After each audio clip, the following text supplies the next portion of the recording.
राम माऊली ज्ञानेश्वर महाराज की जय. जगद्गुरु तुकाराम महाराज की जय. सद्गुरुजोग महाराज की जय.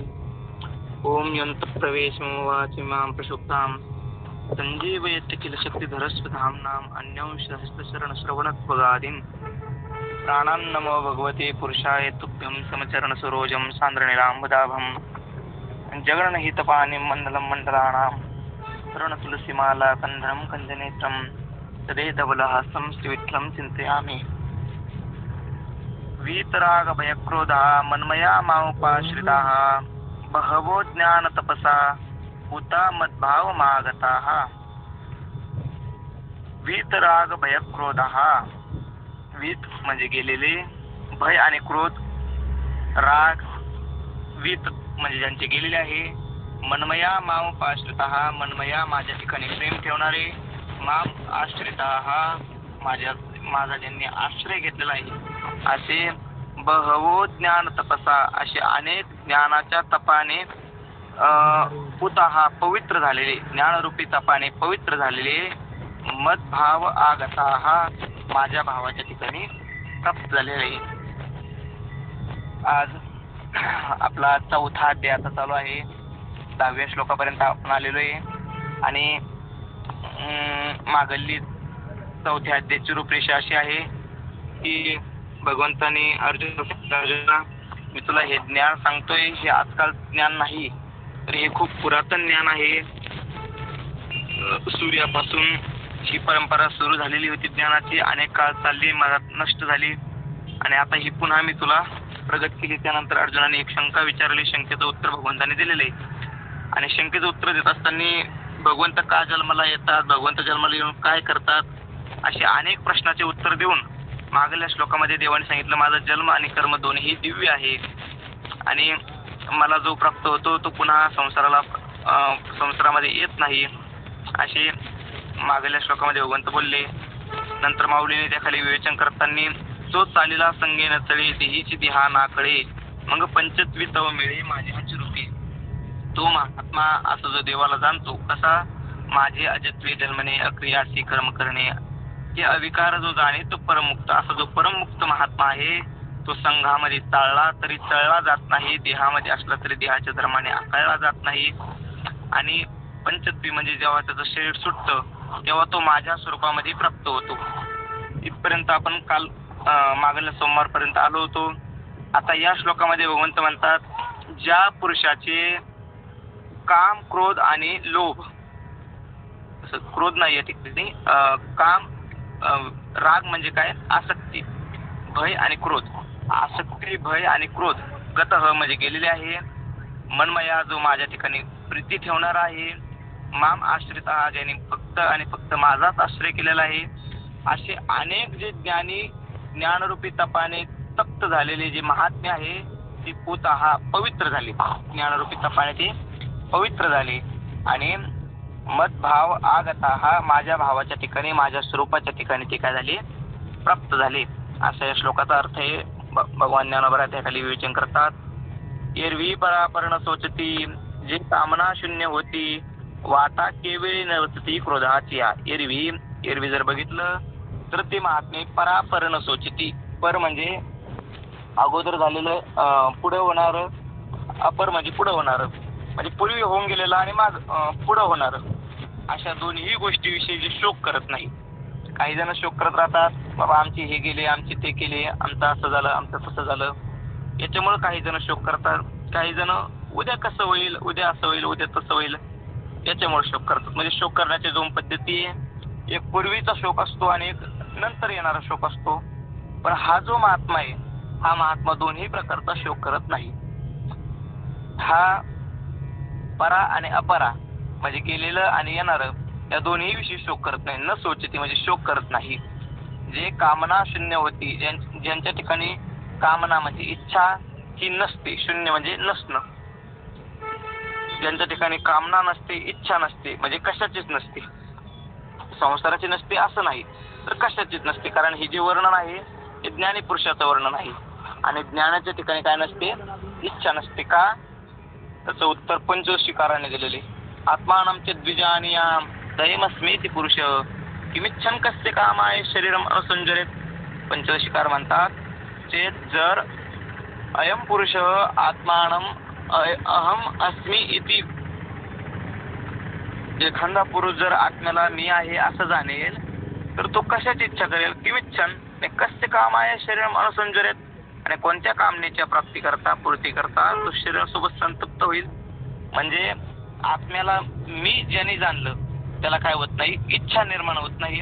आणि हे वर्ण ज्ञानी पुरुषात असल्यामुळं कोण ज्ञानाबरोबर या ठिकाणी म्हणतात जे कामना शून्य होती. कामना म्हणजे इच्छा, आणि ज्यांच्या ठिकाणी इच्छाच नाही, महाराज कशाची इच्छा नसते.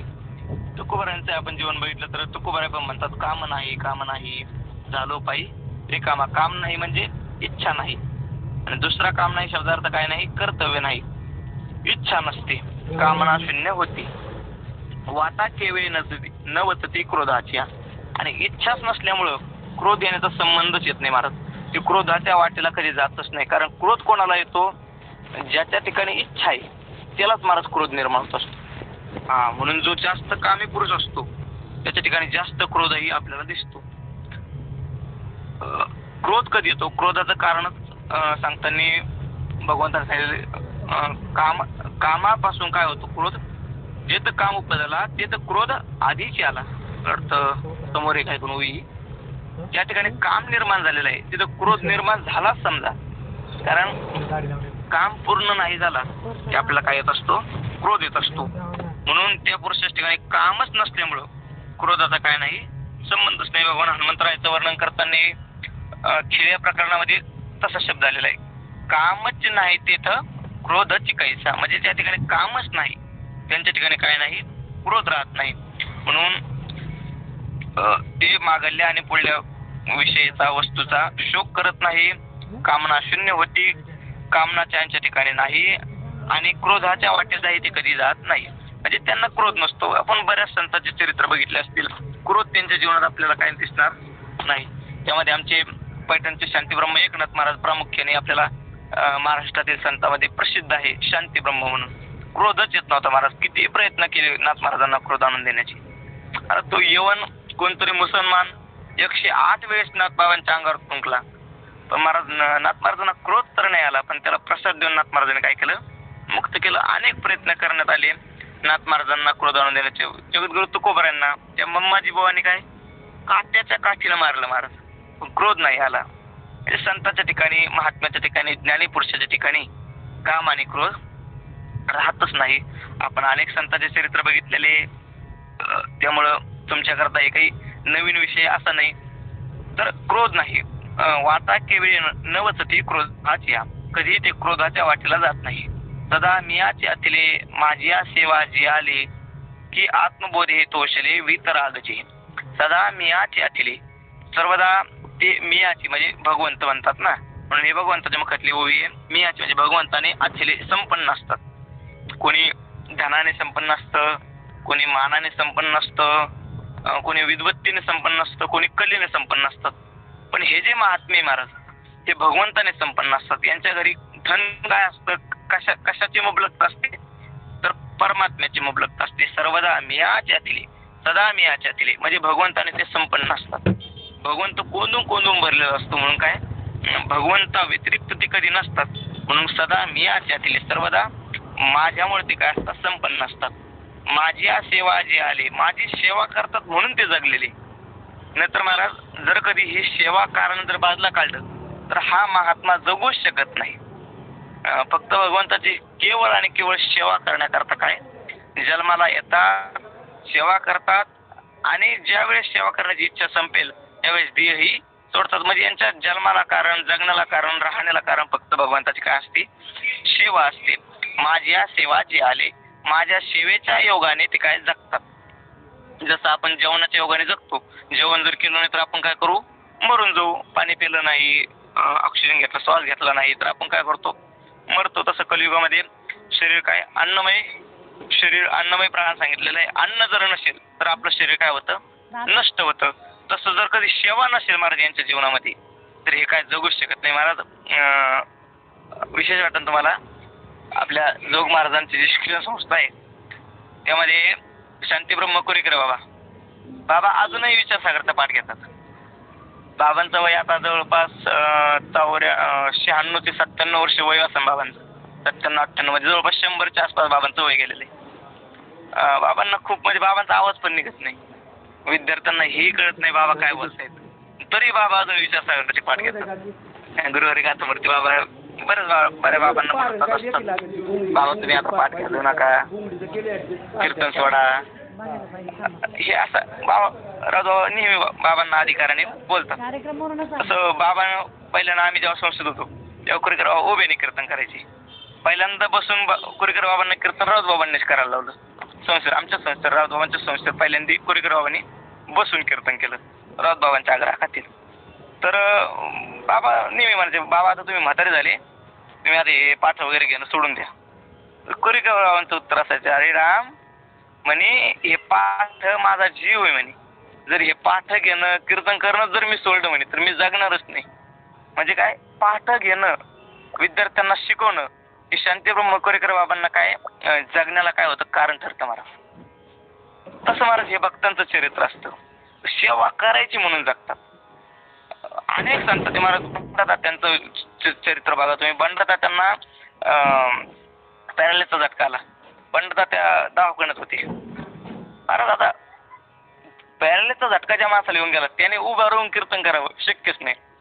तात्या म्हणे दे जावं अथवा राहावं, कीर्तन उभ्यानंच करीन म्हणे. कीर्तन काय तात्याने उभ्यानेच केली. म्हणजे याला काय निष्ठा म्हणतात महाराज, वारकऱ्यांची निष्ठा आहे. अशा सेवे करता जगणारी ही महात्मे मंडळी आहे. अनेक महात्मे महाराज रामकृष्ण येडशीकरांचं चरित्र जर तुम्ही बघितलं, गुरुवारी राऊत बाबांचे गुरु आहे, आमचे गुरुनाम गुरु रामकृष्ण भाऊंचं चरित्रामध्ये पण भाऊंनी जेव्हा शेवटचं पंढरपूरला कीर्तन केलं त्यावेळेस भाऊंना सलाईन लावली होती आणि भाऊंच्या समोर घोडी ठेवण्यात आली. तो फोटो माझा आहे अजून पण रामकृष्ण भाऊंचा शेवटच्या कीर्तनातला. तर घोडी पुढे ठेवली, भाऊंनी हात घोडीवर ठेवले आणि एक माणूस भाऊंना धरून उभा राहिला. पण भाऊंनी कीर्तन उभ्याने केलं, बसून नाही केलं. नाही म्हणे बसून नाही करणार म्हणे कीर्तन. भाऊंची कीर्तनाविषयीची ती काय होती निष्ठा. ते भाऊ जास्त मंदिरात जात नव्हते पांडुरंगाच्या दर्शनाला. का नव्हते जात माहिती का, भाऊंची मान्यता अशी होती की देव कुठं असेल तर फक्त आणि फक्त कीर्तनात. मंदिरातला देव आम्ही त्याच्या दर्शनाला जायची गरज नाही, देव आमच्या कीर्तनात असतो आणि आम्ही तिथंच त्याचं दर्शन घेतो. म्हणून भाऊंची कीर्तनाविषयीची काय होते, रामकृष्ण येडशीकरांचा फड ज्यांच्या आधिपत्याखाली आता चालतो, म्हणजे यांच्या नावाखाली चालतो, भगवान भाऊच्या म्हणा किंवा रामकृष्ण भाऊंच्या म्हणा. तर अशी ही सेवा करण्याकरता ही मंडळी काय करतात, जगतात. सदा मिया त्यातले माझ्या सेवा जे आले की आत्मबोधे तोषले वितरागजे, किंवा आत्मज्ञानाने संतुष्ट झालेले आणि वितरागजे ज्यांच्या ठिकाणचा राग म्हणजे काय आसक्ती, मोह, वित म्हणजे गेलेला आहे, ज्यांच्या ठिकाणचा मोह गेलेला आहे आणि आत्मबोधाने काय संतुष्ट झालेले महाराज खुश असतात. हे आत्मज्ञानी महात्मे यांना कशाचं दुःख होत नाही महाराज. वर्ग मेलं तरी दुःख होत नाही आणि आपलं स्वतःचं शरीर जरी सुटलं तरी दुःख होत नाही. उभे पण नाही जायाचे मापडल्या घन कवणतयाचे म्हणून प्रतितेच्या पोटीचे पाणी झाले. काय करू तर भगवान ज्ञानोबा काय म्हणतात, उभे पण नाही जायचे. उभा असतानाच मार्गाचं उभय पण गेलेलं असतं. म्हणून काय पडल्या गहन कवणतयाचे, म्हणून मग शरीर पाहिल्यानंतर ते रडतात आणि हे करतात. हे मूर्खाच्या गोष्टी महाराज.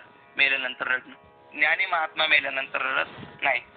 स्वतः जन्मेला तरी रडत नाही आणि स्वतः मरण म्हणून पण रडत नाही, कारण तो ज्ञानी आहे, संतुष्ट असतो महाराज आत्मज्ञानामध्ये, त्याच्यात मस्तीत असतो. आत्मबोधे तोषले संतुष्ट असलेले वितरागजे ज्यांच्या ठिकाणचा राग म्हणजे आसक्ती गेलेली आहे. जे तपोतेजाची राशी की एकायतना ज्ञानासी, जे पवित्रता तीर्थासी तीर्थरूप, जे तपोतेजाची राशी, जे तपरूपी तेजाची काय आहे रास आहे महाराज. खूप महात्मे आपल्या भारत भूमीमध्ये असे होऊन गेले ज्यांनी इतकं तप केलं महाराज की त्यांच्या तपाला काय नाही पारावार नाही महाराज. विश्वामित्रांचं जर तुम्ही चरित्र बघितलं तर एवढं कठोर तप महाराज, 60,000 वर्ष विश्वामित्रांनी काय केलं, तप केलं महाराज. एवढं तप केलं की राजा त्रिशंकू प्रभू श्रीरामाचे पूर्वज, या राजा त्रिशंकूला स्वर्गाला जाण्याची इच्छा झाली एक दिवस. तो म्हणे स्वर्गाला जायचं म्हणजे काय हरकत, मग 100 यज्ञ करा म्हणे, शरीर सोडा आणि स्वर्गाला जा. नाही म्हणे असं तर सगळेच जातात म्हणे, त्याच्यात आपला काय पराक्रम म्हणे. मग शरीर घेऊन जायचं म्हणजे स्वर्गाला जायचं आणि सदेह शरीर घेऊन स्वर्गात राज्य करायचं. महाराज सोपं नाही महाराज, शरीर घेऊन स्वर्गाला जाणं ते तुकोबाऱ्यांना जमणं. तर काय मानव देह घेऊन वैकुंठा गेले, निजधामा गेले, हे फक्त तुकोबाऱ्यांना जमलं. शरीर घेऊन परलोकात जाणं, कारण ते दिव्य लोक आहे, दिव्य लोकांमध्ये दिव्य शरीराची गरज असते. तिथले भोगही दिव्य आहे, ते भोगण्याकरता दिव्य शरीर लागतं. आपल्या या शरीराने स्वर्गातील भोग आपल्याला भोगता येत नाही. म्हणून त्या त्रिशंकूला स्वर्गात जाण्याचा प्रयत्न केला. विश्वामित्रांना सांगितलं. अगोदर वशिष्ठाकडे ते गेले, कारण त्यांचे कुलगुरू जे होते ते वशिष्ठ होते. वशिष्ठांना सांगितलं मला सदेह वैकुंठ स्वर्गाला जायचंय आणि याच्याकरता तुम्ही काय करा म्हणे, यज्ञ करा. नाही महाराज, वशिष्ठाने सांगितलं हे शक्य नाही म्हणे राजन, सदेह स्वर्गाला कोणी जाऊ शकत नाही. जायचं असलं तर हिमालयाच्या मार्गाने जा, पण तिथं तू राहू शकणार नाही. तिथं गेल्यानंतर राज्य जर करायचं असेल तर तुला दिव्य भोग भोगण्याकरता दिव्य शरीराची गरज असेल. या शरीरात ते भोग भोगता येणार नाही. त्रिशंकूने सांगितलं नाही, मी जाणार तर हाच देह घेऊन जाणार. महाराज मग त्यांनी विश्वामित्राकडे वशिला लावला. विश्वामित्रांना सांगितलं गुरु महाराज म्हणे मला स्वर्गाला जायचं म्हणे आणि देह घेऊन जायचं. पण ठीक आहे म्हणे, मी पाठवतो म्हणे तू स्वर्गाला. महाराज विश्वामित्राने यज्ञ सुरू केला. यज्ञाच्या प्रभावाने राजा त्रिशंकू स्वर्गापर्यंत पोहोचायचे. पण स्वर्गात प्रवेश करणार की स्वर्गातील लोकांनी खाली लोटायचं, पुन्हा ते खाली यायचे, खालून यांनी पुन्हा तपास सामर्थ्य लावायचं आणि हे वर जायचे. असं बरंच बारा इकडे तिकडे त्रिशंकू राजांना त्रास झाला. आणि नंतर महाराज विश्वामित्रांना खूपच क्रोध आला. हा इंद्र तुला स्वर्गात घेत नाही म्हणे, ठीक आहे म्हणे आपण स्वतंत्र एक तुझ्याकरता स्वर्ग निर्माण करू. महाराज विश्वामित्राने स्वसामर्थ्यावर स्वतंत्र स्वर्ग निर्माण केला. घर नाही, बांगला नाही बांधला, काय केला, स्वतंत्र स्वर्ग निर्माण केला. एकाची छाती ताकदीने एके सृष्टीवरही सृष्टी केली. सृष्टीवर पुन्हा स्वर्गावर पुन्हा स्वर्ग तयार केला विश्वामित्रांनी. याला म्हणतात तपाचं सामर्थ्य. खूप तपामध्ये सामर्थ्य. असे महान तपस्वी राजे होऊन गेले. राजे म्हणा, ऋषी म्हणा, मुनी म्हणा, अनेक आपल्या भारत भूमीमध्ये तपस्वी तपोतेजाचे रास असलेले लोक होऊन गेलेले. आता आपले जे शब्द खरे होत नाही त्याचं कारण असे, महाराज तपच करत नाही महाराज लोक. तपच नसेल तर मग मजा नाही महाराज. ज्या माणसाचं तप आहे महाराज, काही जर बोलला तो शब्द खाली पडत नाही. बोले चाले वाचा, तो जो बोलन ती वाचा काय होते, खरे होते.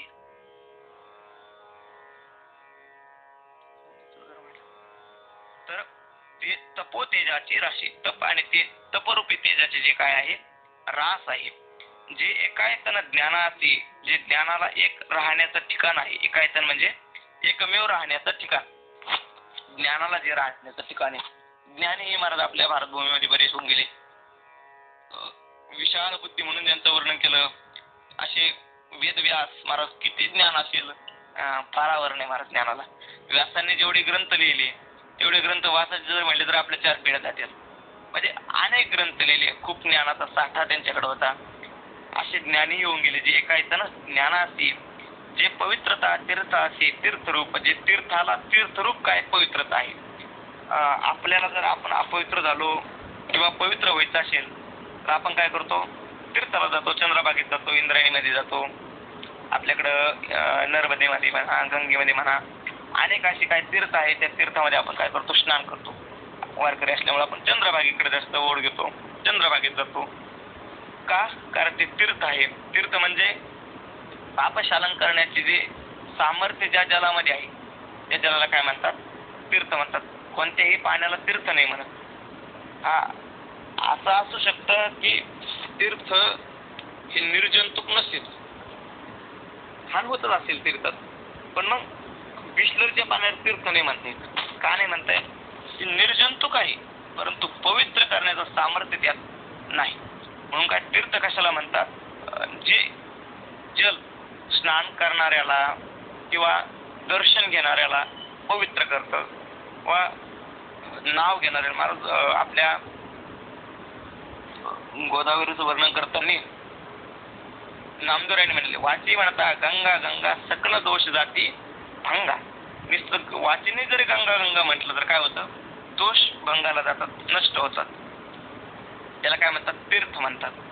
परंतु हे जे महात्म्य आहे हे तीर्थाचे तीर्थ आहे. तीर्थ जेव्हा अपवित्र होतात, परत यावेळेस या तीर्थाची निर्मिती झाली. तीर्थ जेव्हा या मृत्यू लोकावर गंगा वगैरे आली, जास्त बाकीचे तीर्थाविषयी नाही पण गंगेविषयी बोललं जातं. जेव्हा गंगाला भगीरथाने मृत्यू लोकावर आणण्याचं ठरवलं, सगळी योजना झाली. भगवान शंकर कैलासावर बसणार, भगवान शंकराच्या जटीमध्ये पूर्वी गंगा येणार, नंतर काय भगीरथाच्या रथामागे मागे की काय होणार, गंगा पुढे पुढे येणार, असं सगळं ठरलं. पण गंगेने सांगितलं ठीक आहे, मी स्वर्गातून मृत्यू लोकात येईल, सगळ्यांचं पाप शालनही करेल, पण मी जी पाप शालनाची माझी शक्ती आहे ती एक मर्यादेपर्यंत आहे. गंगेचं कसं असतं, जर गंगेमध्ये 100 पापी माणसाने स्नान केलं तर 100 पापी माणसाचं स्नान हे गंगेच्या जलामध्ये समाविष्ट होत असतं. 100 माणसाच्या पापाने ती काय होते, युक्त होते. असं जेव्हा मी पापाने युक्त होईल तेव्हा माझं शुद्धीकरण कोण करणार? कारण मी सध्या शुद्ध आहे ठीक आहे, पण अनेक पापी जेव्हा जाणार आणि गंगेमध्ये स्नान करणार तेव्हा जर गंगा अपवित्र झाली, गंगा पापिष्ट झाली, तर तिचं शालन कोण करणार? तर ते भागवतामध्येही वर्णन आलेलं आहे. त्याच्याकरता ते उपाय काय सांगितला भगीरथाने, आहे तुम्ही त्याची चिंता करू नका. आमच्या मृत्यूलोकामध्ये जशी पापी आहे तसे अनेक असे महात्मे आहे, त्यांच्या चरणाचा जर स्पर्श तुम्हाला झाला तर तुम्हीही काय होणार, पापरहित होणार, पवित्र होणार. म्हणजे गंगेच्या ठिकाणी जी पवित्रता आली ती कोणामुळे आली असेल तर या संतांच्या सहवासामुळे, संतांच्या चरण स्पर्शामुळे आलेली. नाथ महाराज पैठणला राहिले, गोदावरीच्या तीरावर राहिले म्हणून गोदावरी काय झाली, पवित्र झाली. ज्ञानोबा इंद्रायणीच्या तीरावर राहिले म्हणून इंद्रायणी पवित्र झाली. अशा अनेक ज्या नद्या आहे ह्या ज्या पवित्र झाल्या त्या देवाच्या स्पर्शाने वा संतांच्या स्पर्शाने काय झालेले आहे, पवित्र झालेले आहे. असे हे गंगेला ही पवित्र करणारे तीर्थ आहे, तीर्थाला ही पवित्र करणारे तीर्थ आहे. जे पवित्रता तीर्थासी तीर्थरूप, तीर्थासी तीर्थरूप पवित्रता, जे तीर्थाचे काय आहे, तीर्थ आहे. ते मत भावा सहजे आले, मी तेच ते होऊन ठेले, जे मद तया उरले पधर नाही. ते मत भावा सहजे आले, ती माझ्या ठिकाणी सहजच प्राप्त झालेली आहे महाराज. असे जे महात्मे आहे जे ज्ञानरूपी तपाने पवित्र झालेले आहे, ते मत भावा, माझा जो भाव आहे म्हणजे माझं जे स्वरूप आहे त्या माझ्या स्वरूपाच्या ठिकाणी सहजच आलेले आहे. मी तेच ते होऊन ठेले, मी जसं आहे तसेच ते होऊन राहिलेले आहे. जे मद तया उरले पदर नाही, जे माझ्यामध्ये आणि त्यांच्यामध्ये भेद अंतर उरलेलं नाही. त्यांच्यात माझ्यात आता काय नाही, अंतर नाही. मी जसं आहे तसेच ते आहे. हरी तैसे हरीचे दास, नाही तया भय मोह चिंता आस. हरीसारखे ते झालेले आहे, देवासारखे झालेले किंवा भगवंत परमात्मा जसा सच्चिदानंद स्वरूप आहे जसे हे महात्मेही काय झालेले आहे, सच्चिदानंद स्वरूप झालेले आहे. म्हणून मद तया उरले पदर नाही, माझ्या आणि त्यांच्यामध्ये आता पदर अंतर राहिलेलं नाही. सांगे त्याकरता ज्ञानोबा आहे एक दृष्टांत देतात. सांगे पितळाची गंध काळी, जै पिटली होय निशंक, ते सुवर्ण केवी अनेक सांडू जायचे. माऊली म्हणतात एक दागिना आहे समजा आणि त्यामध्ये काही सोनं आहे, काही पितळ त्यामध्ये घातलेलं आहे. कारण दागिन्याला 100 नंबरी सोनं असतं, 24 कॅरेट आपण ज्याला म्हणतो, त्यामध्ये शुद्ध काय असतं, सोनच असतं. परंतु जर थोडीफार परिस्थिती एखाद्याची खराब असेल, सोन्याचा दागिना करायचा असेल तर दुसरा धातू घालून तो काय करतो, त्याला दागिना तयार करतो.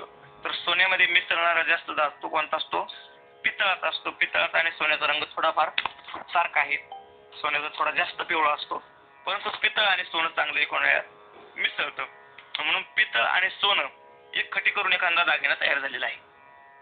आणि तर असा जो दागिना आहे त्याला जर आपण सोनाराकडे नेला आणि सोनाराने त्याला जर पूड देऊन जाळलं तर काय होतं, त्यातला जो पितळाचा भाग आहे तो काय होतो, जळून जातो. आणि जो केवळ सोन्याचा भाग आहे तो काय असतो, शेष असतो. तोच दृष्टांत भगवान ज्ञानोबा या ठिकाणी सांगतात. सांगा बरं, पितळाची गंध काळी कधी निशंक पिटली होय.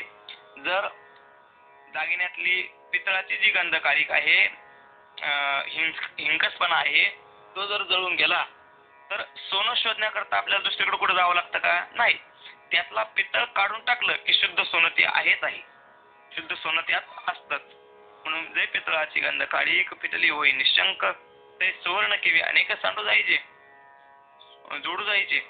सोनं शोधण्याकरता आपल्याला दुसरीकडे जाण्याची काय होत नाही, गरज पडत नाही. सोनं तिथंच असतंच. फक्त त्यातलं काय आपल्याला पितळाचा रंग, पितळाची गंध काळीक बाजला काढायची आहे. हिंकच जातो ज्याला आपण म्हणतो. तो बाजला जर काढला तर पितळ सोनं तिथं आहे ते आहे. सोनं शोधण्याकरता आपल्याला दुसरीकडे जाण्याची गरज पुन्हा पडत नाही. तैसे यमनी कडसले जे तपोज्ञाने चोखाळले, मी तेच ते जाहले तर संशय कैसा. तैसे त्याचप्रमाणे यम नियमे कडसले. यम आणि नियम हे दोन साधनं आहे.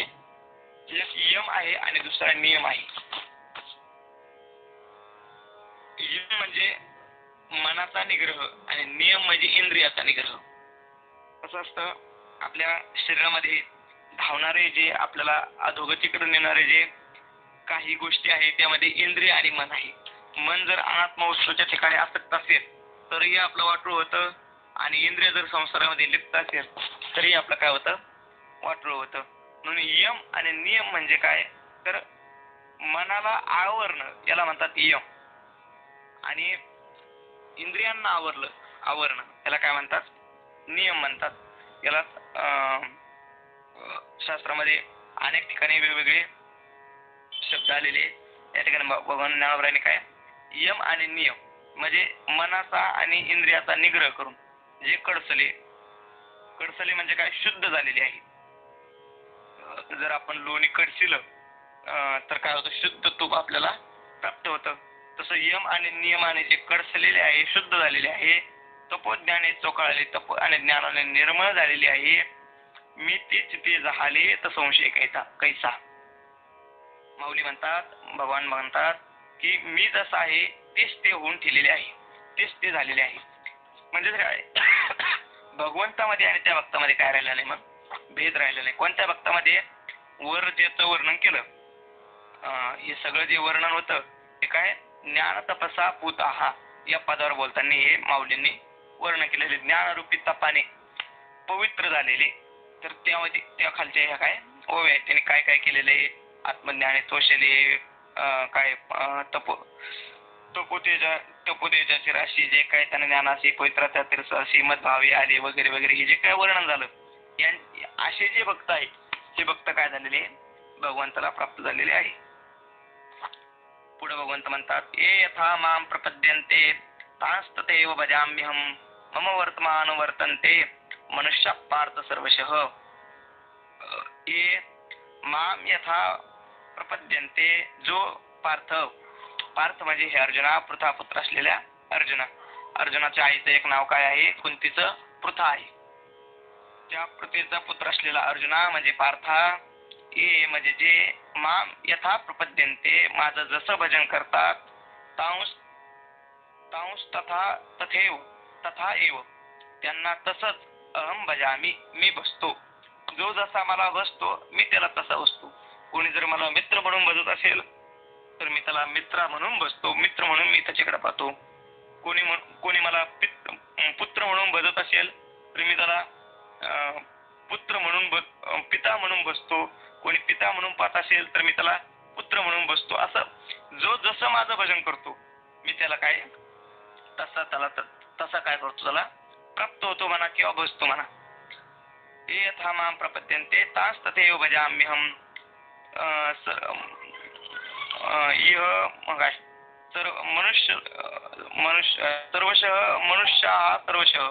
सगळे मनुष्य, सर्वशः म्हणजे मनुष्य हा मानुष्य आहे का, बर, मानुष्य हा सर्वशः मनुष्य सगळ्या प्रकारे मम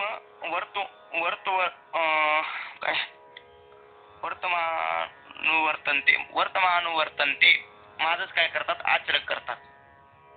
जो जसा मला बसतो मी त्याला तसंच बसतो, कारण की सगळे मनुष्य सगळ्या प्रकारे माझंच अनुकरण करतात.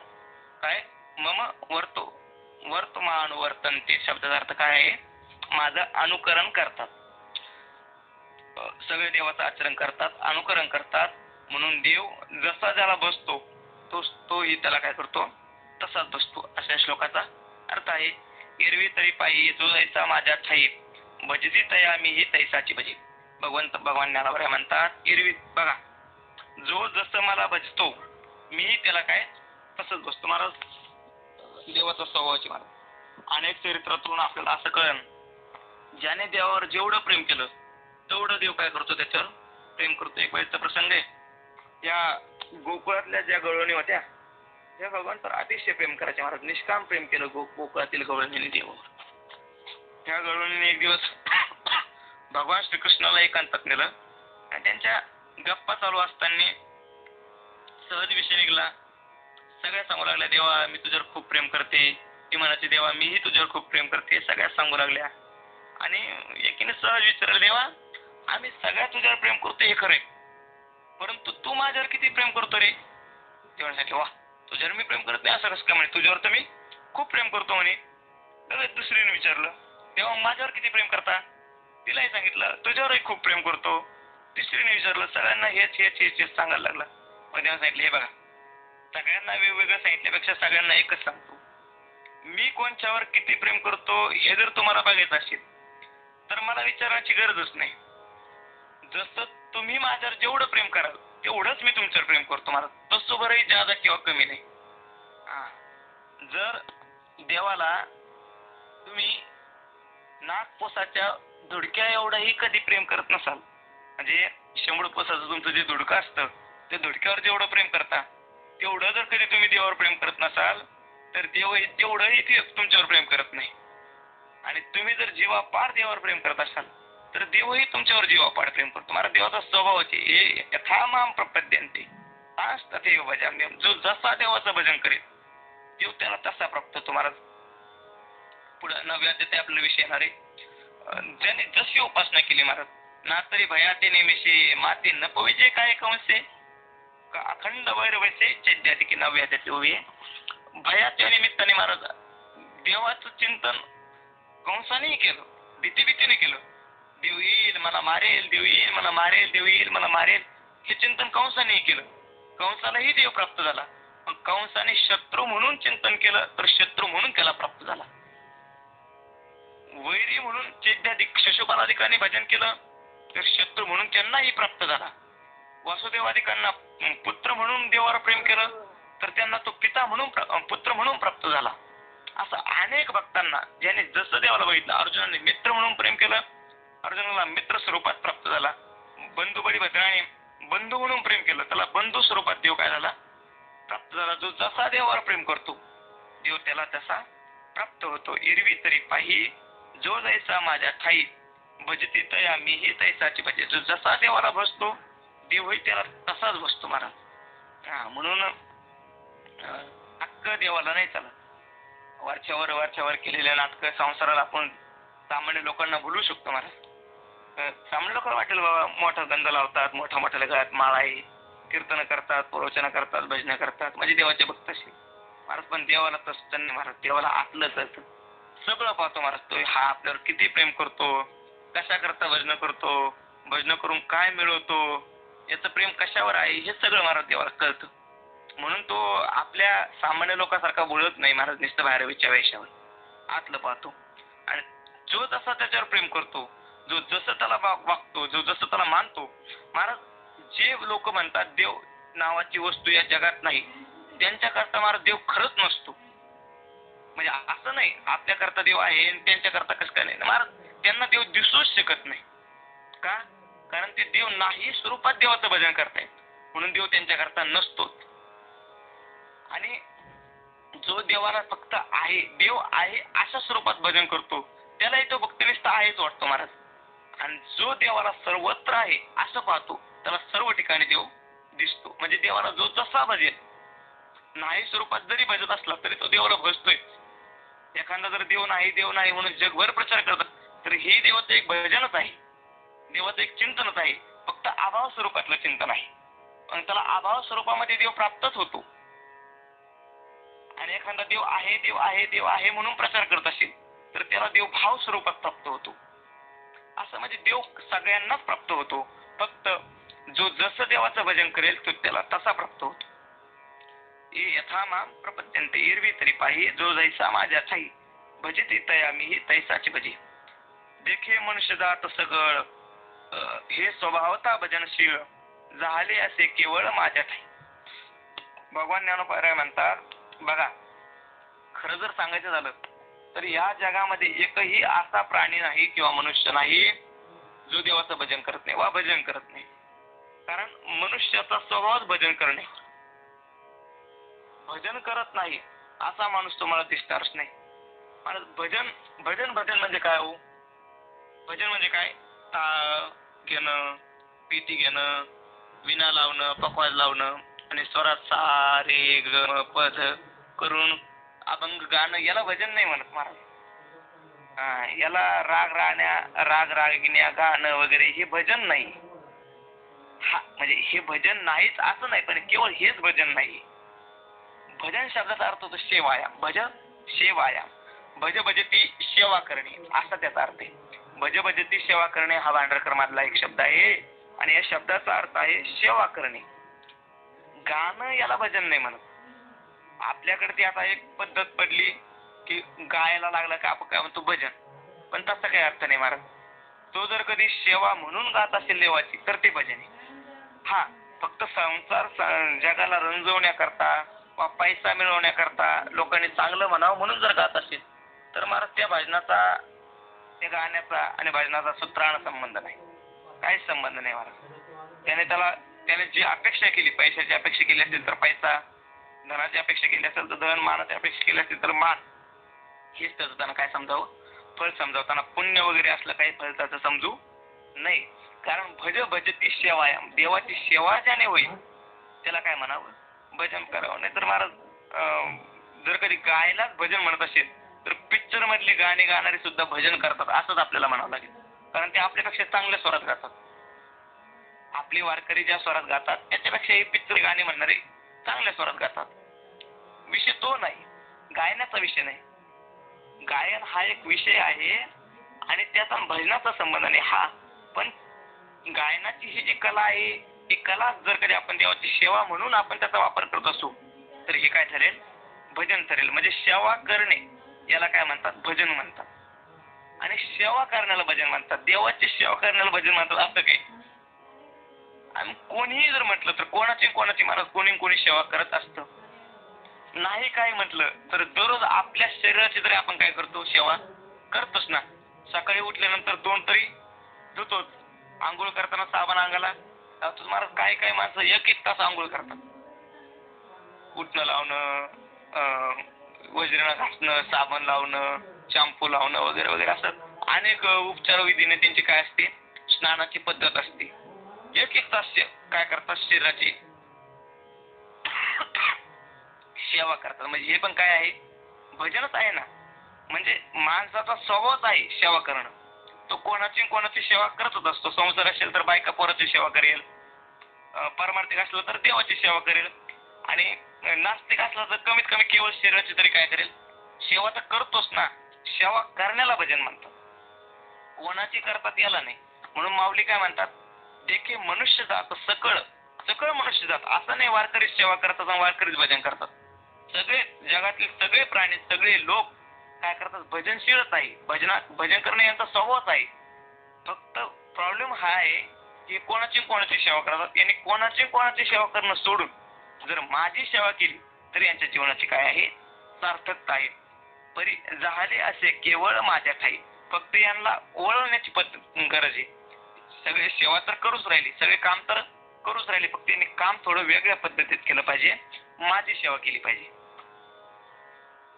परी ज्ञाने विन नाशिले जे बुद्धिभेदाची आले तिने एकेची कल्पिले अनेकत्व. परी परंतु काय करावं? ज्ञानोबराय म्हणतात ज्ञाने विन नाशिले. यांच्या ठिकाणी ते ज्ञानच नाही. सेवा तर यांना करण्याचा स्वभाव आहे. सेवा तर सोडू शकत नाही. सेवा कोणाची करत राहणारच आहे. परंतु माझी करत नाही का? ज्ञाने विन नाशिले. माझ्या सेवेत यांना ज्ञानच नाही. माझी सेवा कशी करावी हे ज्ञान नाही आणि माझी सेवा केल्यानंतर काय प्राप्त होणार आहे हे त्यांना ज्ञान नाही. म्हणून ज्ञाने विन नाशिले जे बुद्धिभेदाचे आले. बुद्धीच्या ठिकाणी यांचा भेद झालेला आहे. बुद्धिभेद झालेला आहे यांचा महाराज. यांना सेवा कोणाची करावी असे भरकटले गेलेले आहे. यांचा बुद्धिभेद झालेला आहे. तिने एकेची कल्पिले अनेकत्व. ते एकेची मी एक असलेला माझ्या एकाच्याच ठिकाणी त्यांनी काय केलं? अनेक रूपाची कल्पना केली. कसं आहे, देव तर एकच आहे, परंतु अनेक अनेक अनेक काय त्याच्यात फाटी माणसाने काय बुद्धिभेदाने आपल्या फोडले आणि अनेक असे बुद्धिभेद निर्माण करून त्याने काय केलं, अनेकाची सेवा करण्यास काय केला, प्रारंभ केला. म्हणून अभेद भेद देखती अनाम्या नाम ठेवती देव देवी म्हणते अचर्चाते. म्हणून त्यांचा बुद्धिभेद झाल्यामुळं अभेदी भेद देखती अभेद स्वरूप असलेला माझ्या स्वरूपात जर बघितलं तर भेद नाही महाराज, देवाच्या ठिकाणी कोणताच भेद नाही. तसे भेदाचे 3 जगत भेद, स्वजा भेद आणि विजातीय भेद. देवाच्या ठिकाणी महाराज कोणताच भेद नाही, सगत भेदही नाही, स्वजातीय भेद नाही आणि विजातीय भेद नाही. सगत भेद म्हणजे आपल्या शरीरातल्या शरीरात जो भेद असतो. आता हात पाय आहे का, नाही, पाय हात आहे का, नाही, पाय डोकं आहे का, नाही, म्हणजे हा जो भेद आहे शरीरातल्या शरीरात याला काय म्हणतात, सुगत भेद म्हणतात. एक सजातीय भेद असतो, एका जातीतील 2 व्यक्तींचा जो भेद असतो त्यांना काय म्हणतात, स्वजाती म्हणतात. आता मीही मनुष्य आहे, तुम्हीही मनुष्य आहे, पण तुम्ही वेगळे आहात आणि मी वेगळा आहे, याला काय म्हणतात, स्वजातीय भेद म्हणतात. आणि तिसरा असतो विजातीय भेद. आता एखादा दगड आहे, दगड आणि माझ्यात हाही भेदच आहे, परंतु दगड हा जड आहे, त्याची दगडत्व ही त्याच्या ठिकाणी जाती आहे आणि माझ्या ठिकाणी मनुष्यत्व जाती आहे. म्हणून माझ्यातला आणि त्यांच्यातला जो भेद आहे याला काय म्हणतात, विजातीय भेद म्हणतात. पंचशिकार विद्यारण समे म्हणतात. वृक्षस्य सोबतो भेदो पत्र पुष्प फलादिभी वृक्षांतर स्वजातीयो विजातीयो शिलादितः. असा काय या सगळं स्वजातीय विजातीय भेदाचे काय आहे, 3 प्रकार आहे. परमात्म्याच्या ठिकाणी महाराज कोणताच भेद नाही, सगळं भेद नाही, स्वजातीय भेद नाही आणि विजातीय भेद नाही महाराज, सगळंच भेद नाही. का नाही, कारण महाराज परमात्म्याला अंशच नाही, अवयवच नाही. हात वेगळा, पाय वेगळा, डोकं वेगळं असलं नाही महाराज. परमात्मा परमात्मा आहे, त्याला हात नाही, पाय नाही, रंग नाही, रूप नाही, काहीच नाही महाराज. हा काय आहे, निर्गुण आहे आणि निराकार आहे, आकार रहित असल्यामुळं त्याच्या ठिकाणी सगळं भेद नाही, स्वजातीय भेद नसल्यास कारण ईश्वर एकमेव आहे, दुसरा देव नाही महाराज, देव एकच आहे. मग हे 33 कोट कुठून आले, हे विषय बाजूला ठेवा. पण देव काय आहे, एक आहे. एको देव सर्व भूतेषु, श्रुती सांगते एकच देव आहे सर्व भूतामध्ये. एक हरी आत्मा, एक हरी, एकच आहे. देव काय आहे, एक आहे. श्रुतीने शास्त्राने आपण अनेक ठिकाणी जेव्हा बघतो तेव्हा देव एक सांगितलेला आहे, ईश्वर एक असतो. म्हणून त्याच्या ठिकाणी स्वजातीय भेद नाही आणि त्याच्या सत्तेमध्ये दुसरी वस्तू नाही. संसार आहे परंतु ते त्याच्या सत्तेतला नाही, म्हणून संसार त्याच्याशी विजातीय भेद करत नाही आणि त्याच्या सत्तेमध्ये दुसरा कोणी नसल्यामुळं त्याचा विजातीय भेदही ईश्वराचा कोणाशी नाही. म्हणून ईश्वराच्या ठिकाणी काय नाही, भेद नाही. म्हणून माऊली म्हणतात अभेदी, अभेद स्वरूप असलेला ईश्वर त्याच्या ठिकाणी भेद पोगू लागतो महाराज. मग म्हणतो ईश्वर वेगळा आहे, मी वेगळा आहे, हा देव वेगळा आहे, तुमचा देव वेगळा, आमचा देव वेगळा. महाराज अवघडचे बाबा हे. देवादेवाचे भांडणं जर बघितले तुम्ही तर पूर्वी शैव आणि वैष्णवामध्ये भांडण व्हायचे महाराज. विष्णू श्रेष्ठ की महादेव श्रेष्ठ याच्यावर काय व्हायचे, वाद व्हायचे, खूप वाद चालायचे महाराज. हा सिद्ध करायचा भगवान विष्णू श्रेष्ठ आहे, तो सिद्ध करणार भगवान शंकर श्रेष्ठ आहे. असा अनेक युगापर्यंत काय असा चांगला वीर वैष्णव आणि वीर शैव त्यांना म्हणायचे महाराज. कापा व्हायचे, तलवारी घेऊन एकूणाच्या अंगावर धावायची, इथपर्यंत यांचे काय व्हायचे, भांडण व्हायचे. आमचा देव श्रेष्ठ की तुमचा देव श्रेष्ठ. अजूनही थोडंफार चालतंय पण थोडंफार आता कमी झालं, कारण आता देवाशी कोणाला घेणंच नाही, आमच्याशी नाही तुमच्याशी नाही. त्यामुळे आता थोडं कमी झालं, परंतु थोडाफार वाद असतो. आमचा देव मोठा, तुमचा देव मोठा, तर देवादेवात भेद बघू लागतात. तसा देव एकच, पण तरी सुद्धा काय म्हणतात, देव देव वेगळा, खंडोबा वेगळा, मसोबा वेगळा, पिरोबा वेगळा, असे काय करतात, देवादेवात भेद करतात. म्हणून अभेदी भेद देखील, अभेद स्वरूप असलेला ईश्वर त्याच्या ठिकाणी भेद देखील भेद बघू लागतात. या अनाम्या नाम ठेवीती, हा अनामी असलेला, त्याला तसं देवाला जर म्हटलं तर कोणतंच नाव नाही महाराज, तरी सुद्धा म्हणतात हा राम आहे, हा कृष्ण आहे, हा नरसिंह आहे, हा विठ्ठल आहे. असे काय अनामी असलेला अनामी स्वरूप असलेला परमात्मा याच्या ठिकाणी काय करतात, याला नाव ठेवतात. देव देव म्हणते अचर्चा, ते देवी देव अचर्च स्वरूप असलेला, ज्याच्याविषयी काही चर्चाच करता येत नाही, ज्याच्याविषयी काही बोलताच येत नाही, त्याला आपण देव म्हणतो, कोणाला देवी म्हणतो. असं काय आपलं हे चालू आहे. जे सर्वत्र सदा असम, जे सर्व ठिकाणी आहे, सर्वदा स्वरूप आहे, सर्वत्र आहे, म्हणजे कुठंच परमात्मा नाही असं नाही महाराज, सगळीकडे आहे संपूर्ण विश्वामध्ये. विठ्ठल व्यापक त्रिभुवनी, विठ्ठल म्हणी मानसी, विठ्ठल जळी स्थळी भरला, रिता ठाव नाही उरला. विठ्ठल काय आहे, संपूर्ण त्रिभुवनामध्ये विठ्ठल व्यापक त्रिभुवनी, त्रिभुवनामध्ये व्याप्त आहे, जो सर्वत्र सदा सर्वत्र आहे, सदा आहे, म्हणजे आज आहे उद्या राहणार नाही किंवा काल नव्हता असं नाही, सर्वदा आहे आणि समस्वरूप आहे, सारखा आहे महाराज. असं नाही मंदिरात थोडा जास्त आहे आणि गोखडीचा हळगंधारीत थोडा कमी आहे असं नाही महाराज, सगळीकडे देव सारखा आहे, सर्वत्र सदा सम. ते तर विभाग अधोमत्तम.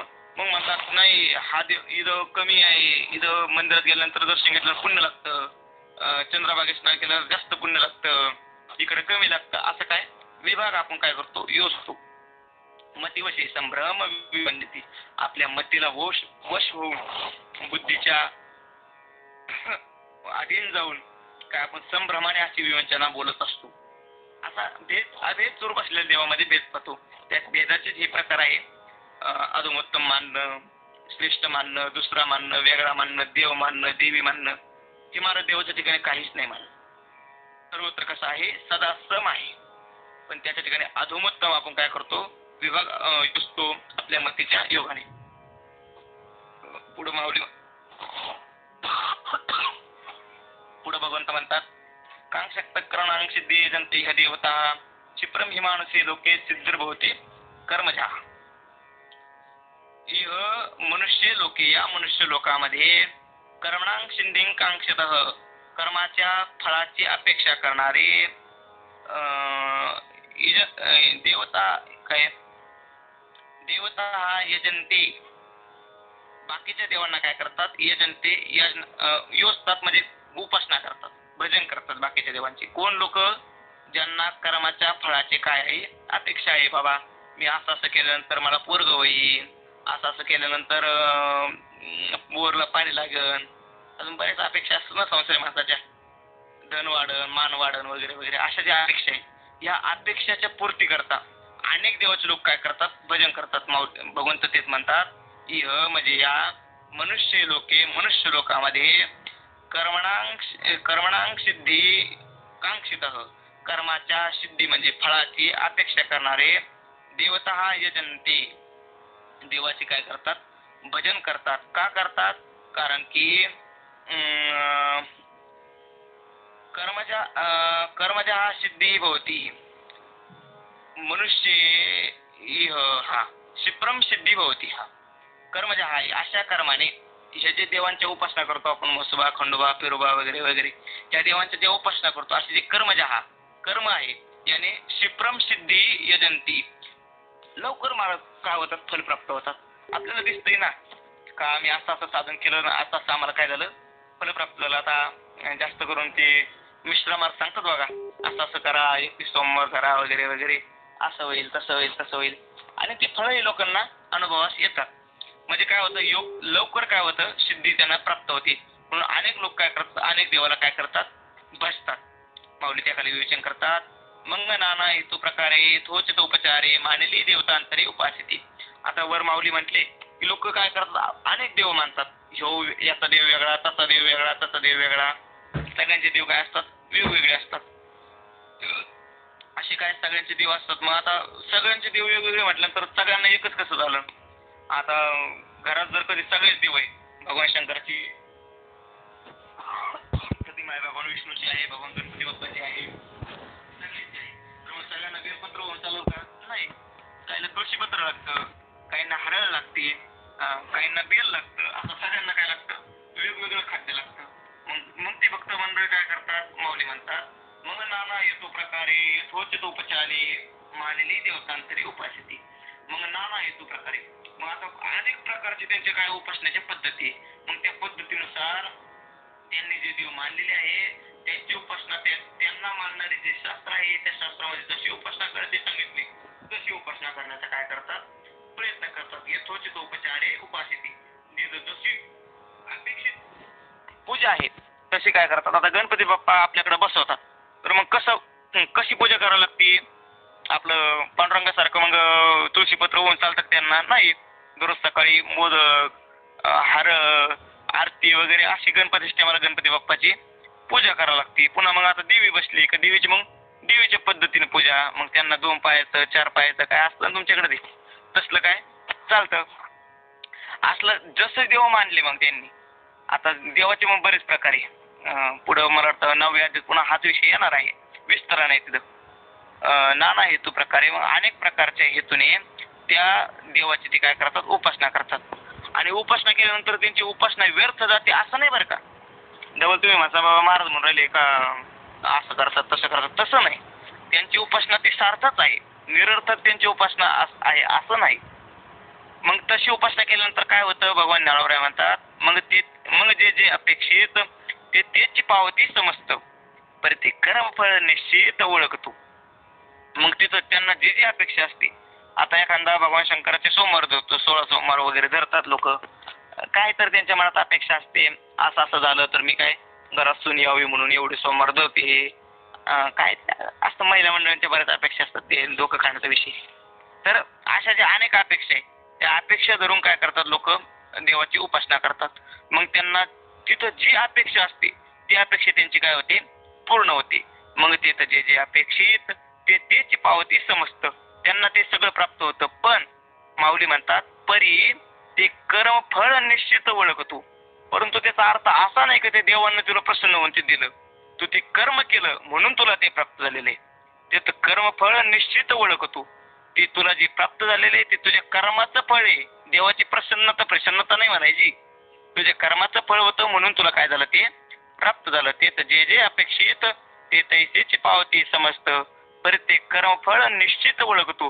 परंतु निश्चितपणे ते कर्माचं फळ आहे असं तू ओळख. का तसं कोण जाणवतं. जर मी देवाची उपासना केली होती आणि देवाने मला ते प्राप्त करून दिलेलं तर मग देवाचा आशीर्वाद म्हणून ना मी कर्माचं फळ म्हणण्याचा काय संबंध आहे.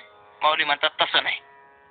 का कारण वाचवून देते घेते अनेक येत निभ्रांत नाही सम्यक येत कर्माची फल सूचक मनुष्य लोक. या मनुष्य लोकांमध्ये कर्मा वाचून दुसरं कोणी काही देतं हे म्हणणंच मूर्खतेचं आहे महाराज. ह्या बाबाच्या आशीर्वादाने आम्हाला हे प्राप्त झालं, ह्या देवाच्या आशीर्वादाने आम्हाला हे प्राप्त झालं. मूर्खपणाच्या गोष्टी आहे महाराज. या मृत्यू लोकांमध्ये प्राप्त जर कशामुळे काही होत असेल फक्त आणि फक्त कर्मामुळे. कर्म ज्याचे चांगले त्याला चांगलं फळ प्राप्त होणार आणि कर्म ज्याचे वाईट महाराज त्याला वाईटच फळ प्राप्त होणार. मग त्यांना किती काही देव घासले घासू घासू पांढरे गेले तरी त्याला काय कर्माचंच फळ भेटणार. कारण महाराज कर्म करण्याचा आपल्याला देवाने अधिकार दिलेला आहे. फळाचा अधिकार नाही महाराज. फळ देव खिशातली दमडी सुद्धा कोणाला देत नाही महाराज. देवा एवढा चिकट माणूस तुम्हाला शोधून पण सापडणार नाही. फुकट कोणाला देव काहीच देत नाही. जे काय देतो ते त्याच्या कर्माचे फळ देतो. म्हणून माऊली म्हणतात वाचून देते घेते अनेक कर्मा वाचून देते घेते अनेक निभ्रांत नाही सम्यक. सम्यक म्हणजे चांगल्या प्रकारे असं तू जाणून घे की कर्मा वाचून दुसरं कोणीतरी काही देतं असं नाही. कर्मच आपल्याला काय आपण जे पूर्वी केलेले कर्म आहे ते कर्माच्याच फळाने आपल्याला जे काय होतं ते प्राप्त होतं. ते तर कर्माचे फलसूचक मनुष्य लोकी. मनुष्य लोकांमध्ये फलसूचक कोण असेल तर कर्म आहे. म्हणून आपण चांगले कर्म माग केले की नाही केले हे लोकांना विचारण्याची गरज नाही महाराज. काही कोणाला हात दाखण्याची गरज नाही. काही नाही आमचं कसं होईल काय होईल. तू जशी दिवे लावलेले तसं तुझं होणार आहेच आहे.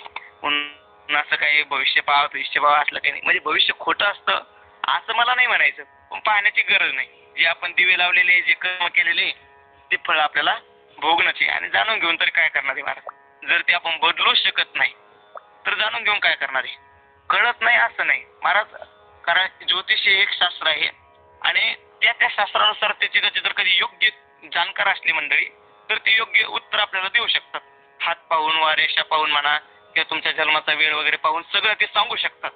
सांगू शकत नाही असं नाही. सांगू शकतात ते पण जाणून घेऊन तुम्ही काही त्याच्यात बदल करू शकत नाही.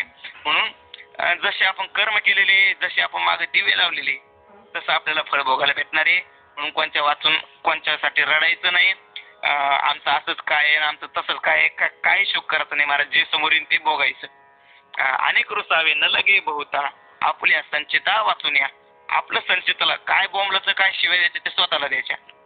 कारण आपण जे दुःख बघतोय याला दुसरे कारण कधीच ठरू शकत नाही महाराज. आपले दुःख आपल्यामुळेच आपल्याला होत असतात. वाचून देते घेते अनेक येत निभ्रांत नाही सम्यक येत कर्माचे फलसूचक मनुष्य लोके. आपला टाइम झालेला आहे. 3 ओव्या बाकी आहे, 3 ओव्या लवकर घेतो. तैसे जैसे क्षत्रिय जे पेरिते ते वाचवणे अनुपजे का पाहिजे तेच देखील दर्पण आधारित. माऊली त्याकरता दृष्टांत देतात. जसं वावरामध्ये जे पेरावं ते चुकतं का, असं कधी झालं गहू पेरला आणि ज्वारी उगली नाही. गहू पेरला की गहू उगणार, ज्वारी पेरली की ज्वारी उगते. लय झालं थोडंफार काँग्रेसचं पण काय असतं, बी असतं. म्हणून जसं क्षेत्रामध्ये वावरामध्ये जे पेरावं ते चुकतं, तसं आपण जे कर्म केले त्याच आपलं काय वाटतं, फळ भेटतं. म्हणून लय ह्या देवाच्या आणि त्या देवाच्या नादीने लागू महाराज, आपल्याला जे प्रारब्धात आहे ते भेटणारच. जैसे क्षत्रिय जे पेरीचे ते वाचवणे अनुपजे का पाहिजे तेच देखील दर्पणाधारे. दुसरा दृष्टांत माऊली देतात का पाहिजे तेच देखील दर्पणाधारे. दर्पण आधारे म्हणजे आरशाच्या आधाराने आपण आरशात जे पाहतो तेच आपल्याला दिसतं. म्हणजे जर एखादा काळा माणूस आरशापुढे जाऊन उभा राहिला तर तो काळा दिसतो, त्याला आरशाला काही दोष द्यायचा नाही, आरसा खराब आहे मी काळा दिसू राहिला असं काही नाही. जसं आहे तसं दाखवणं काय आरशाचं काम असतं. तसं आपण जसं जे केलं ते फळ देणं ईश्वराचं काय आहे, काम आहे. तिसरा दृष्टांत माऊली देतात. नातरे कडे तळवटी जैसा आपुलाचे बोल किरटी पडी साधू होणी ओठी निमित्त योगी. हा अनुभव तुम्ही घेतला असेल, आम्ही तर लय भारी घेतला. जेव्हा आम्ही एखाद्या गडावर किल्ल्यावर वगैरे जायचो तर अशी कपार पाहून छत्रपती शिवाजी महाराज की जे, छत्रपती संभाजी महाराज की जे अशा आरोळ्या देतो. आणि आरोळ्या दिली की पुन्हा तीच आरोळी काय व्हायची, वापस यायची. का ना तरी पडी साधाचे प्रत्युत्तरे काय गेली उभी ना तरी कडे तळवटी जैसा आपुलाची बोल किरटी पडी साधू होणे उठी निमित्त योगी. जसं आपण एखाद्या कपारावर डोंगराच्या मधात जो उभा राहून जर मोठ्याने आरडलो तर तिकोनही आपल्याला आपलाच आवाज काय येतो, त्या डोंगराला धडकून पुन्हा वापस येतो. त्याला प्रतिध्वनी आपण म्हणतो. माऊलीने त्याला पडिसादाची प्रत्युत्तरी म्हटलेले. तोच आपल्याला काय होतो, आवाज येतो. तसं आपण जे कर्म केलं तेच आपल्याला काय होतं, भोगायला भेटतं. तैसा समस्त या भजना मी साक्षीभूत पै अर्जुना येत प्रतिपरी भावना फुलाली. तसं या समस्त भजनाला मी फक्त साक्षीभूत आहे. आणि या ठिकाणी ज्याने जे कर्म केलेले जशी जशी भावना आहे ती भावना काय होते, त्याला फळ देते.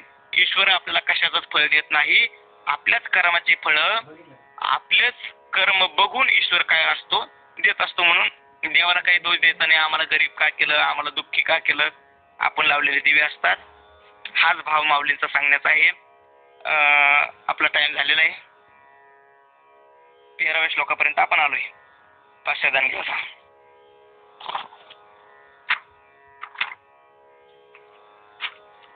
आता विश्वात्मके देवे येणे वाग यज्ञ तोषावे तोषो निमद द्यावे पसाय दानही.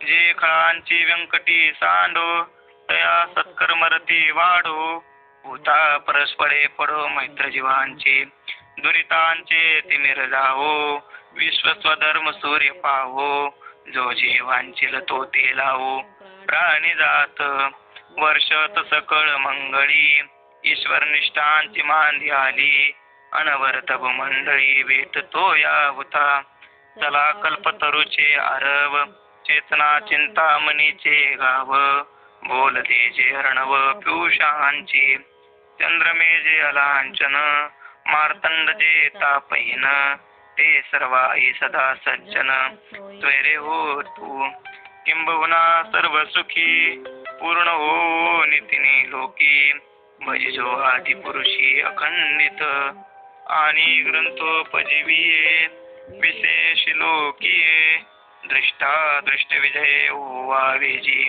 एत मने श्री विश्वेश्वराहो हा होईल दान फसाहो येणे वरे ज्ञान देव चुकया झाला येणे वरे ज्ञान देव चुकया झाला पंढरीनाथ भगवान की जय. माऊली ज्ञानेश्वर महाराज की जय. महाराज की जय. महाराज की जय.